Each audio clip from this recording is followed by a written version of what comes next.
நடிகர் விஜய் அவர்களை அதிமுக கூட்டணியிலே இணைப்பது என்றெல்லாம் செய்திகள் பேசப்படுகின்றன, சமூக ஊடகங்களிலே வந்து கொண்டிருக்கின்றன. அவர் அப்படி ஒரு நிலைப்பாட்டை எடுப்பாரா?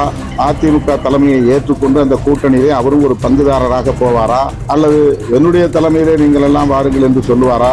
தெரியாது. ஆக எதிர்க்கட்சிகளிடையே ஒரு ஐக்கியம் உருவாவதற்கு போதிய முகாந்திரங்கள் இல்லை. இந்த தேர்தலை பொறுத்தவரையில் திமுக கூட்டணி தான் மீண்டும் மக்கள் செல்வாக்கோடு ஆட்சியை கைப்பற்றும் என்று பெரிதும் நம்புகிறேன்.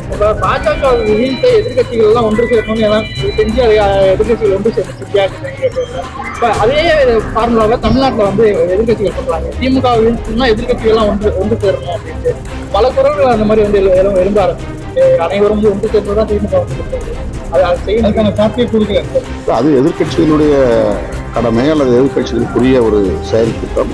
தமிழ்நாட்டை பொறுத்தவரையில் இந்த நிமிடம் வரையில் திமுக தலைமையிலான கூட்டணி தான் ஒரு கூட்டணி என்கிற வடிவத்தோடு இருக்கிறது. எதிர்கட்சிகள் இன்னும் ஒரு கூட்டணி என்கிற வடிவத்தையே எட்டவில்லை. அதிமுகவும் பாஜகவும் நாங்கள் சேர்ந்து தேர்தலை சந்திப்போம் என்று அறிவித்திருக்கிறார்கள்.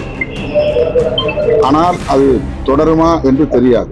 அதே கூட்டணியில் இடம்பெற்றிருந்த பாமக இன்னும் அது பற்றி எந்த முடிவையும் எடுக்கவில்லை. அவர்கள் எந்த அணியில் இருக்கிறார்கள் என்பதை அதிகாரப்பூர்வமாக அறிவிக்கவில்லை.